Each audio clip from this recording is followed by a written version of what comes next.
Hello मेरे प्यारे से मित्रों, जैसा कि हमने पिछले एपिसोड में देखा था कि मिस वोंगजी प्रिंसेस यिंग और याओ के डोमेन के अंदर कैद हो चुकी थी। यहाँ पे मिस वोंगजी उस डोमेन से बाहर निकलने के लिए अपनी पूरी कोशिश करती हैं, मगर वो उस डोमेन को क्रैक नहीं कर पाती हैं। तभी वो दोनों ही मिस वोंगजी के ऊपर काफ़ी पावरफुल अटैक करके उन्हें सप्रेस करने वाले ही होते हैं। मगर तभी शी हाओ अपने फ्लावर डोमेन का इस्तेमाल करके मिस वोंगजी को तुरंत ही बचा करके वहाँ से ले करके भाग जाता है। मेरे प्यारे दोस्तों, इस एपिसोड को स्टार्ट करने से पहले मैं अपने व्यूवर्स और जिन प्यारे भाइयों ने मेरी पिछली वीडियो पे कमेंट किया है, मैं उन सबको तहे दिल से धन्यवाद कहना चाहता हूं। साथ में मेरे नए व्यूवर्स, आप भी इसी तरीके से कमेंट कर सकते हैं। मैं आपके कमेंट का स्क्रीनशॉट लेके अपनी नेक्स्ट वीडियो में उसे शो ज़रूर करूंगा। और प्लीज़ मेरे चैनल को ज़्यादा से ज़्यादा सब्सक्राइब करके हमें सपोर्ट करिए और कमेंट करना प्लीज़ बिल्कुल भी मत भूलिएगा। और साथ में मेरे प्यारे दोस्तों, इस वीडियो का लाइक एम 5000 है, तो प्लीज़ इसे कंप्लीट कर दीजिएगा। और आप लोग किस सिटी से मेरी इस एनिमे सीरीज़ को देख रहे हैं, कमेंट बॉक्स में हमें ज़रूर बताइएगा। अब बिना देर किए इस एपिसोड को हम स्टार्ट करते हैं। इस एपिसोड की स्टार्टिंग में शी हाओ और मिस वोंगजी उड़ते हुए सेफ जोन की तरफ जा रहे होते हैं, जहां पे शी हाओ कहता है कि मिस वोंगजी, मुझे एक बात समझ में नहीं आई, आखिर क्यों आप तीनों ने मिलकर के उस जुआन कुन को मार क्यों नहीं दिया, उसे जाने क्यों दिया। तभी वहां पे मिस वोंगजी कहती हैं कि शी हाओ, यहाँ पे जुआन कुन एक अलायंस बना करके बैठा हुआ है फैंग फैमिली के साथ, इसी वजह से प्रिंसेस यिंग और याओ उन दोनों ने उसे जाने दिया, क्योंकि उसने इनडायरेक्टली उन लोगों को धमकी दे दी थी और इसी वजह से उन दोनों ने मेरे ऊपर अटैक कर दिया था, क्योंकि जुआन कुन के बाद सबसे आसान टारगेट उन दोनों के लिए मैं ही थी। ये कहते हुए वो लोग आगे बढ़ रहे होते हैं, मगर तभी नीचे की पूरी ज़मीन शेक करने लगती है और टूटने लगती है। और तभी जब शी हाओ की नज़र ज़मीन पे पड़ती है, चारों ही तरफ से ज्वालामुखी फट करके ज़मीन से बाहर आ रहे होते हैं। ये देख के शी हाओ काफ़ी शॉक्ड होता है, मगर तभी एक काफ़ी पावरफुल वेव शी हाओ और मिस वोंगजी की तरफ आ रही होती है। ये देख करके शी हाओ तुरंत ही मिस वोंगजी का हाथ पकड़ता है और कस के नीचे की ओर उड़ते हुए भागने लगता है, क्योंकि अगर वो इस वेव से टकराता तो हो सकता था कि शी हाओ और मिस वोंगजी वो दोनों ही यहाँ पे घायल हो जाते। तभी शी हाओ नीचे आकर के कोने में छुप जाता है मिस वोंगजी को लेकर के। और तभी शी हाओ की नज़र अपने सामने एक जाइंट मैन पे पड़ती है। अगर जब शी हाओ उस जाइंट मैन के सर को देखता है तो वो हैरान हो जाता है, क्योंकि उस जाइंट मैन का सर ही नहीं होता है। तभी वो मिस वोंगजी से कहता है कि आखिर ये क्या चीज़ है। तभी मिस वोंगजी कहती हैं कि एंशियंट टाइम में जो बैटल हुई थी, उस बैटल फील्ड में ये एक काफ़ी पावरफुल स्ट्रॉन्ग मैन था, जो कि इस एंशियंट बैटल फील्ड में मारा गया था और इसकी बॉडी को हम लोगों ने लैंड ऑफ मैजिक मेडिसिन के अंदर दफन कर दिया गया था। वो एक जाइंट सा सीक्रेट पैलेस है, जिसके बारे में हम लोगों को अभी कुछ भी नहीं पता है कि आखिर वो इस ट्रायल लैंड में कहाँ पे मौजूद है। मुझे ऐसा लगता है कि हम लोग ज़रूर उस सीक्रेट पैलेस के बेहद करीब हैं। शी हाओ उस सीक्रेट पैलेस के अंदर, यानी कि जो वो मैजिक मेडिसिन है, उसके पास इनहेरिटेंस है इमॉर्टलिटी की। तभी हम देखते हैं कि वो जाइंट मैन तियानशेन एकेडमी की शिप की तरफ बढ़ रहा होता है, जहाँ पे उस शिप के चारों ही तरफ लगा हुआ स्पिरिचुअल बैरियर एक्टिवेट हो जाता है। तभी शी हाओ कहता है कि मिस वोंगजी, आप यहाँ पे बैठ करके खुद को हील करें और मैं जा करके उस सीक्रेट पैलेस को यहाँ पे ढूंढता हूँ, और अगर रास्ते में प्रिंसेस यिंग और उसका साथी याओ और जुआन कुन मुझे दिखते हैं तो मैं आपके लिए उन्हें ज़रूर कोटूंगा। मगर यहाँ पे वोंगजी शी हाओ को जाने के लिए मना कर देती हैं और कहती हैं कि वो तीनों ही एक साथ बहुत ज़्यादा पावरफुल हैं। इनफैक्ट वो तुम्हारे रैलम से बहुत ही ज़्यादा हाई लेवल के कल्टीवेटर हैं, इसलिए बेवजह यहाँ पे रिस्क मत लो।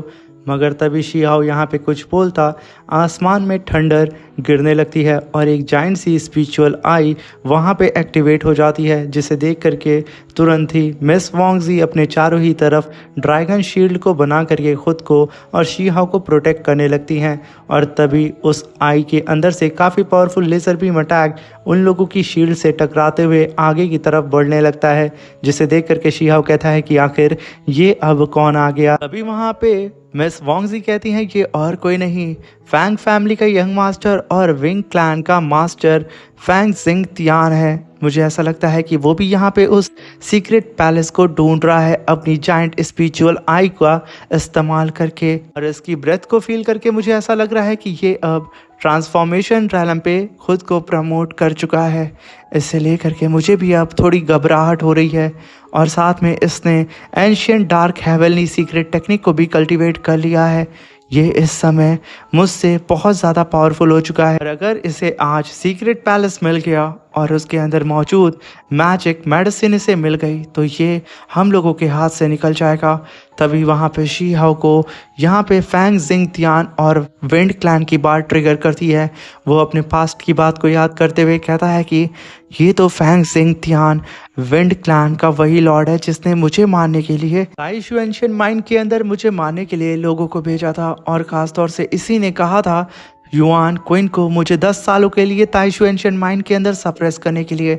अब मैं इसे जिंदा नहीं छोड़ने वाला हूँ। तभी वहाँ पे वो मिस वोंगजी से कहता है कि मेरे सर के ऊपर लगा हुआ आपके वोंग फैमिली का ये जो डायमंड हेड है इसे निकाल दे और मैं खुद उस सीक्रेट पैलेस को तलाश करूँगा। और अगर जुआन कुन याओ और साथ में ये फैंग जिंग तियान मेरे सामने आ गए तो मैं आपके खातिर इन्हें वहीं पे मार दूंगा। ये सुनकर के बेचारी मिस वोंगजी घबराने लगती है कि आखिर ये कैसी कैसी बातें कर रहा है। शी हाओ की बातों को सुनकर के अब बेचारी मिस वोंगजी को ही डर लगने लगता है कि कहीं ये मुझे ही ना मार दे इस डायमंड हेड को निकालने के बाद। मगर तभी शी हाओ कहता है कि मिस वोंगजी मैं एक बहुत ही सीधा साधा इंसान हूँ और मैं कभी झूठ नहीं बोलता हूँ। आप बहुत ज़्यादा घायल हो चुकी हैं इसलिए आप यहाँ पे छुप करके अपनी कल्टीवेशन को करें और बाकी चीज़ें आप मुझ पे छोड़ दें। शी हाओ की बात को सुनकर के मिस वोंगजी के अंदर थोड़ी सी तसल्ली आती है इसलिए वो तुरंत ही अपनी स्पिरिचुअल पावर से शी हाओ के हेड के ऊपर लगे हुए डायमंड क्राउन को वहां पे निकाल देती हैं। तभी शी हाओ मिस वोंगजी से कह रहा है कि अब आप अपना ख्याल रखिएगा, आपके दुश्मनों को मैं देखने के लिए जा रहा हूँ। ये कहने के साथ शी हाओ वहां से चला जाता है। तभी वहां पे मिस वोंगजी कहती हैं कि मुझे ऐसा क्यों लग रहा है कि ये वही शी हाओ है जिसे फैंग फैमिली ने 10 साल के लिए ताइशू एंशिएंट माइन के अंदर सप्रेस करा दिया था और जिससे पूरी की पूरी फैंग फैमिली घबरा रही है। अभी वहाँ पे मिस वोंगजी कहती हैं कि अगर सच में ये शियाओ होता तो जिस तरीके से उसके बारे में अफवाहें हैं अब तक तो उसने मुझे मार दिया होता। वो मुझसे इतने अच्छे से तो कभी भी बात नहीं करता। तभी सीन शिफ्ट होता और हमें याओ को दिखाया जाता है जो कि अकेले ही फैंग जिंग तियान की स्पिरिचुअल आई से फाइट कर रहा होता है और फैंग जिंग तियान अब उसे भी अपने डोमेन के अंदर कैप्चर करने के साथ साथ सारे डिसेबल्स को भी फैंग जिंग तियान ने अपने डोमेन के अंदर कैद करके उन्हें मार रहा होता है और वहाँ पे 3 फैंग फैमिली के एल्डर भी मौजूद होते हैं। तभी वहाँ पे शी हाओ की भी एंट्री होती है और वो छुप करके इन सभी लोगों को देखते हुए कहता है कि अगर यहाँ पे जुआन कुन और फैंग जिंग तियान दोनों ही एक साथ आ जाते हैं तो थोड़ी बहुत मुझे यहाँ पे दिक्कत होगी इन दोनों से एक साथ एक टाइम में फाइट करने में, मगर फिर भी मैं इन लोगों को नहीं छोड़ने वाला हूँ। मगर तभी शी हाओ की नज़र उन सारे ही डिसेबल्स पे पड़ती है जिसे फैंग जिंग तियान ने अपने डोमेन के अंदर कैद रखा था और साथ में फैंग फैमिली के 3 एल्डर उन सारे ही डिसेबल्स के ऊपर वहाँ पे मौजूद बीस्ट से अटैक करा रहे होते हैं। ये देख करके शी हाओ भड़क जाता है और कहता है कि ये सारे ही स्टूडेंट मेरे 3000 स्टेट से बिलोंग करते हैं, यानी कि ये लोग यहाँ पे मेरे 3000 स्टेट के हर कल्टीवेटर्स के ऊपर अटैक करा रहे हैं। मगर मुझे एक बात समझ में नहीं आ रही है कि इन लोगों ने सारे डिसेबल्स को यहाँ पे कैद क्यों रखा है। क्या ये लोग यहाँ पे इन्हें मार के किसी तरीके का रिचुअल करना चाह रहे हैं। तभी शी हाओ अपनी शॉट से सीधा ही फैंग फैमिली के 2 एल्डर के चिथड़े उड़ा देता है और साथ में एक एल्डर को सिर्फ हल्का सा इंजर्ड करता है और उसे तुरंत ही अपनी स्पिरिचुअल पावर से पकड़ के अपनी तरफ खींचते हुए उसकी सोल को चेक करने लगता है कि आखिर इसे यहाँ पे भेजने वाला कौन है। वो बेचारा एल्डर एकदम कांपने लगता है। तभी हम देखते हैं कि शी हाओ ने सोल सर्चिंग टेक्निक को परफॉर्म करके फैंग फैमिली के एल्डर की सोल को झांकना शुरू कर दिया था। तभी शी हाओ को वहाँ पे पता चलता है कि फैंग फैमिली का सीनियर मास्टर फैंग हुई शी हाओ के ऊपर हो रहे सारे ही अटैक का जिम्मेदार वही था। तभी शी हाओ को पता चलता है कि फैंग हुई तियानशेन एकेडमी का एक ग्रेट एल्डर है और साथ में इसने ही युआन क्विन को ऑर्डर पास किया था कि वो शी हाओ को 10 सालों के लिए सप्रेस कर दे ताइशू एंशिएंट माइन के अंदर। क्योंकि फैंग हुई को जब तियानशेन एकेडमी के अंदर 3rd एल्डर ने ये बताया था कि शी हाओ जो कि पावरफुल स्टोन क्लैन से बिलोंग करता है वो आने वाला है। फैंग हुई किसी भी कीमत पे स्टोन क्लैन के कल्टीवेटर जिसका सर नेम शी हो उसे तियानशेन एकेडमी के अंदर आने ही नहीं देना चाहता था। तभी शी हाओ को ये भी पता चलता है कि इस फैंग फैमिली के एंसेस्टर्स ने ही स्टोन क्लैन के यानी कि शी हाओ के एंसेस्टर और साथ में 7 किंग ऑफ बॉर्डरलैंड डिजर्ट के किंग्स को भी मारने में इन लोगों का हाथ है। और तभी शी हाओ को ये भी पता चलता है कि फैंग हुई किसी भी कीमत पे नहीं चाह रहा था कि तियानशेन एकेडमी के अंदर शी हाओ आए, यानी कि स्टोन क्लैन का कोई भी कल्टीवेटर जिसका सर नेम शी होगा उसके ऊपर ये फैंग हुई अपने तियानशेन एकेडमी का थोड़ा सा भी रिसोर्सेस यूज़ करना ही नहीं चाह रहा था। उसके अकॉर्डिंग ये स्टोन क्लैन वाले वेस्ट ब्लड लाइन है और वो इन लोगों को यहाँ पे एविल मॉन्स्टर कह रहा होता है। ये सारी बात जान करके अब शी हाओ भड़क चुका था। वो अपनी पावर को रिलीज करते हुए एक ही बार में उस एल्डर के चिथड़े उड़ा करके रख देता है और चिल्लाते हुए अपनी पावर को रिलीज करता है और कहता है कि जिन लोगों ने मेरे क्लैन के एंसेस्टर को मारा है, मैं वादा करता हूँ मैं उन सबको उनके क्लैन के साथ ही खत्म कर दूंगा। ये कहते हुए शी हाओ अपने लेफ्ट हैंड को ऊपर करता है और उसके अंदर काफी ह्यूज अमाउंट में गोल्डन थंडर को समन करके काफी पावरफुल अटैक सीधा ही फैंग जियांग तियान के डोमेन के ऊपर करके एक ही बार में उस डोमेन को डिस्ट्रॉय कर देता है, जिसकी वजह से 3000 स्टेट के जितने भी कल्टीवेटर उस डोमेन के अंदर क्या थे वो सब के सब एक ही बार में आज़ाद हो जाते हैं और वो लोग एक ही बार में शी हाओ को ग्रीट करके थैंक यू बोलते हैं और तुरंत ही वहां से भागने लगते हैं। तभी वहां पे फैंग जियांग तियान का डोमेन डिस्ट्रॉय होते ही वो भड़क चुका था। वो काफ़ी गुस्से में कहता है कि आखिर किसकी इतनी हिम्मत हो गई है कि वो मेरे प्लान के बीच में आकर के मेरे प्लान को बर्बाद कर रहा है, मैं उस छछुंदर को यहाँ पे जान से मार दूंगा। ये कहने के साथ वो काफ़ी पावरफुल अटैक सीधा ही शी हाओ और बेचारे याओ जो कि ऑलरेडी अभी भी डोमेन के अंदर क्या था इन दोनों के ऊपर कर देता है। शी हाओ अभी भी काफ़ी शान से उस जाइंट आई यानी कि फैंग जियांग तियान की आई के नीचे खड़ा होता है। शी हाओ यहाँ पे एक्शन लेता उससे पहले ही प्रिंसेस यिंग अपने स्पिरिचुअल ट्रीवन से उन सारे ही स्पिरिचुअल अटैक को डिस्ट्रॉय करने के साथ याओ जिस डोमेन में फंसा था उस डोमेन को भी डिस्ट्रॉय करके उसे आज़ाद कर देती हैं और वो तुरंत ही शी हाओ से चिल्लाते हुए कहते हैं कि तुम वही हो ना वोंग जी के गार्ड जिसने वोंग जी को हमसे बचा लिया था, मगर इस फाइट में तुम इंटरफेयर मत करो। आज मैं पर्सनली फैंग जियांग तियान को हैंडल करूंगी और उससे फाइट करूंगी और उसे ख़त्म करूंगी। तभी शी हाओ कहता है कि देखो मेरा मिस वोंग जी से कोई लेना देना नहीं है और रही बात इस फैंग जियांग तियान की तो इसे मैं अपने हाथों से मारूंगा, इसमें तुम बीच में मत आना वरना मैं तुम्हें भी नहीं छोड़ने वाला हूँ। और तभी वहाँ पे शी हाओ और प्रिंसेस यिंग की बात को सुन करके ये फैंग जियांग तियान अब भड़क चुका था। वो ऊपर से ही चिल्लाते हुए कहता है कि आखिर तुम लोगों की ये मजाल कि तुम लोग यहाँ पे ये डिस्कस कर रहे हो कि तुम लोग मुझे मारोगे। ये कहने के साथ वो अपनी जो मल्टीपल आई होती है उसे मर्ज करते हुए अपनी ह्यूमन बॉडी को वहाँ पे जनरेट करना स्टार्ट कर देता है और जैसे ही उसकी ह्यूमन बॉडी वहाँ पे जनरेट होती है वो पागलों की तरह अपना स्पिरिचुअल ऑरा रिलीज करता है और चिल्लाते हुए कहता है कि तुम लोगों ने मेरे प्लान को बर्बाद करने की कोशिश की है, इसलिए अब तुम सब के सब मरोगे। ये कहने के साथ वो अपने डिमोनिक ऑरा को चारों ही तरफ फैलाने लगता है। अभी वहाँ पे याओ अपनी स्पिरिचुअल पावर को रिलीज करके सीधा ही मिस यिंग के पास जाकर के खड़ा हो जाता है, जहाँ पे मिस यांग आसमान में देखते हुए कहती हैं कि आखिर ये फैंग फैमिली किस तरीके के डिमोनिक कल्टीवेशन को कर रही है, आखिर इस फैंग जियांग तियान की पावर इतनी ज़्यादा कैसे बढ़ सकती है और ये मिस्टीरियस सी इवल फोर्स कैसी है, ऐसी कल्टीवेशन को तो मैंने आज तक नहीं देखा है।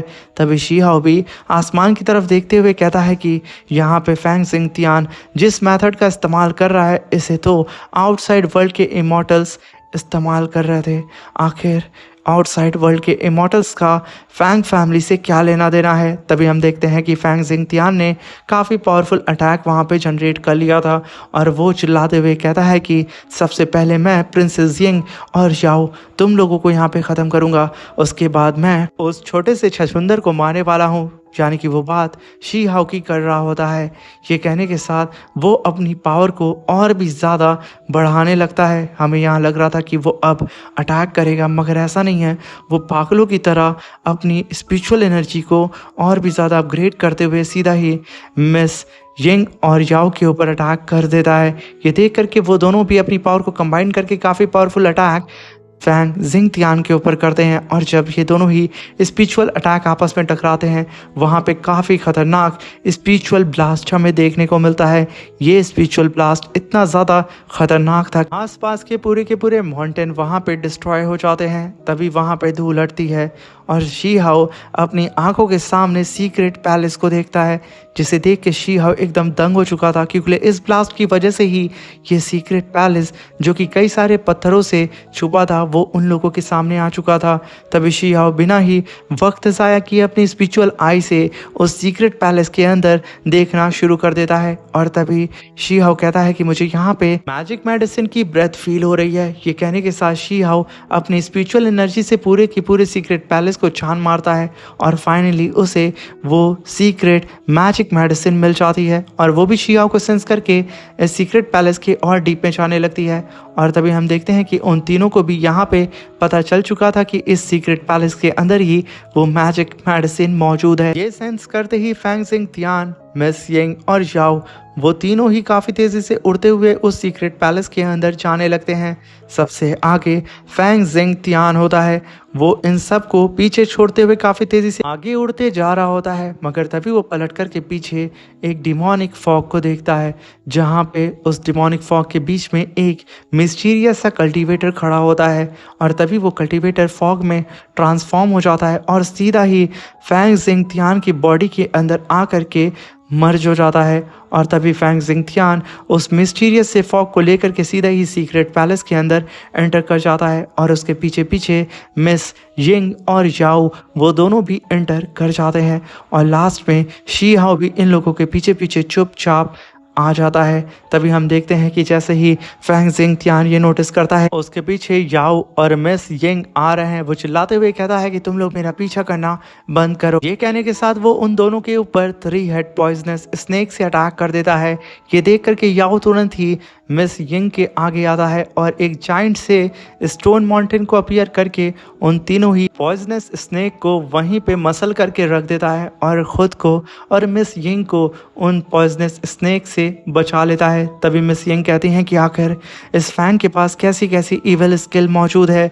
ये कहने के साथ वो याओ के ऊपर आके खड़ी होती हैं और तुरंत ही अपने स्पिरिचुअल रिबन से सीधा ही फैंग जिंग तियान के ऊपर अटैक कर देती हैं।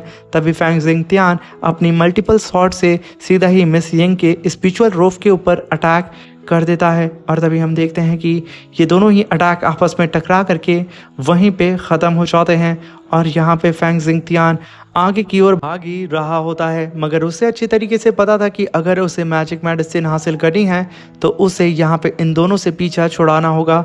इसलिए वो तुरंत ही आगे जा कर के रुकता है और अपनी फिंगर को कट करते ही वहाँ पे डिमोनिक गोस्ट 10,000 एरे को बनाना स्टार्ट कर देता है और वो वहाँ पे अपनी उंगली से आसमान में ही स्क्रिप्चर्स को लिखना स्टार्ट कर देता है और एक जाइंट से 10,000 गोस्ट एरे को बना करके सीधा ही उससे मिस यिंग और याओ के ऊपर अटैक करके बहुत ही तेज़ी से आगे की तरफ फिर से भागने लगता है, जहाँ पे कई सारे गोस्ट मिस यिंग और याओ के ऊपर अटैक करने लगते हैं, जहाँ पे वो दोनों ही मिल करके उन सारे ही गोस्ट को डिस्ट्रॉय करते हुए आगे जाके रुक जाते हैं। जहाँ पे मिस यिंग कहती हैं कि याओ, अगर यहाँ पे ये फैंग जिंग तियान इस मैजिक मेडिसिन को हासिल कर लिया और उसके हाथ इमॉर्टलिटी की इनहेरिटेंस लग गई तो समझ जाना कि हम लोग जिंदा नहीं बचेंगे, उसे किसी भी कीमत पे हमें रोकना होगा। कहने के साथ वो दोनों ही अपनी पावर को कंबाइन करके उस गोस्ट एरे को डिस्ट्रॉय करने की कोशिश करने लगते हैं और फाइनली वो दोनों इसमें सक्सेस हो जाते हैं और वो फैंग जिंग तियान का फिर से पीछा करने लगते हैं, मगर वो लोग अभी काफ़ी पीछे थे और इधर फैंग जिंग तियान काफ़ी तेज़ी से उड़ते हुए काफ़ी करीब मैजिक मेडिसिन के करीब पहुंच चुका था। फैंग जिंग तियान को देख करके मिस यिंग कहती हैं कि याओ जल्दी करो, फैंग जिंग तियान मैजिक मेडिसिन के बेहद करीब पहुंच चुका है, इसलिए हमें यहाँ पे अपना सबसे पावरफुल अटैक करके उसे यहाँ पे ख़त्म ही करना होगा। तभी हम देखते हैं कि फैंग जिंग तियान अपनी रफ्तार को बढ़ा चुका था और वो सीधा ही उस मैजिक मेडिसिन के बेहद करीब पहुंच के हंसते हुए कहता है कि आज से मैं तियानशेन एकेडमी का सबसे पावरफुल कल्टीवेटर बनने वाला हूं, क्योंकि ये इमॉर्टलिटी की इनहेरिटेंस मेरी होने वाली है। तभी वहां पे वो दोनों ही चिल्ला के कहते हैं कि नहीं, उसे कोई तो रोको, फैंग जिंग तियान एक इविल कल्टीवेटर है। मगर तभी हम देखते हैं कि वहाँ पे शी हाओ अपनी स्पिरिचुअल शॉट से सीधा ही फैंग जिंग तियान के ऊपर अटैक करता है। फैंग जिंग तियान पीछे हट के खुद को बचा लेता है, मगर शी हाओ तुरंत ही अपने 6 इंपीरियर क्लोन को वहाँ पे समन करके फैंग जिंग तियान के ऊपर अपनी स्पिरिचुअल शॉट से अटैक करके उसे घायल करना शुरू कर देता है। अब यहाँ पे फैंग जिंग तियान की हालत ख़राब हो चुकी थी कि आखिर इतना तेज ये कल्टीवेटर उसके इतना करीब कैसे पहुंच सकता है। तभी फैंग जिंग तियान अपनी पावर को रिलीज करते हुए अपने डिमोनिक ऑरा को फिर से समन करने लगता है। ये देख करके मिस यिंग और जाओ वो दोनों ही एक जगह पे चुपचाप दूर खड़े हो जाते हैं, क्योंकि फैंग जिंग तियान के हाथ में वो मैजिक मेडिसिन लगते लगते बच गई थी। इसलिए वो अब यहाँ पे पूरी ही तरीके से अपनी डिमोनिक कल्टीवेशन को शो करने वाला था, यानी कि अपनी डिमोनिक पावर को। तभी वो वहाँ पे अपने डिमोनिक नेदर वर्ल्ड स्वॉर्ड को समन कर लेता है और शी हाओ से कहता है कि तुम लोगों ने यहाँ पे मुझे रोकने की कोशिश की है, इसके बदले मैं तुम लोगों को आज बहुत बुरी सजा देने वाला हूँ। आज मैं तुम सभी लोगों को यहीं पे मार करके तुम लोगों की समाधि यहीं पे बना दूंगा। ये कहने के साथ वो अपने ऑरा को और भी तेजी से रिलीज करने लगता है। तभी शी हाओ 6 इंपीरियर के क्लोन को तुरंत ही अपनी बॉडी के अंदर वापस समन करता है और 6 इंपीरियर यानी कि अपने एंसेस्टर की 6 हेवनली टेक्निक को फ्यूज करके वहाँ पे हैंड साइन बनाते हुए उसे कास्ट करने लगता है। और तभी हम देखते हैं कि शी हाओ जैसे जैसे अपने एंसेस्टर की सीक्रेट टेक्निक को कास्ट कर रहा था, शी हाओ एक जाइंट से अलग से ही 6 यूनिवर्स को क्रिएट कर रहा होता है, वो भी उस स्क्रिप्चर के अंदर जिस स्क्रिप्चर के अंदर शी हाओ ने अपने 6 एंसेस्टर यानी कि 6 एम्परर की पावर को फ्यूज किया था, जो स्क्रिप्चर शी हाओ की सोल सी के अंदर रहता है। तभी हम देखते हैं कि वो स्क्रिप्चर इतना ज़्यादा विशाल हो चुका था, उसके सामने फैंग जिंग तियान की पावर सिर्फ एक छोटे से बच्चे की लग रही होती है। शी हाओ अपने 6 एंसेस्टर की 6 एम्परर हेवनली सीक्रेट टेक्निक को कास्ट करना बंद नहीं करता है। शी हाओ यहाँ पे यिंग एंड यांग पावर का इस्तेमाल करके उसे और भी ज़्यादा पावरफुल बना रहा होता है। और इसी के साथ मेरे प्यारे दोस्तों ये शानदार सा एपिसोड खत्म हो जाता है। Thank you for watching. अपना ख्याल रखें, सावधान रहें, सतर्क रहें और ऐसे ही हमें प्यार करते रहें। Tata bye bye, take care, ख्याल रखें अपना।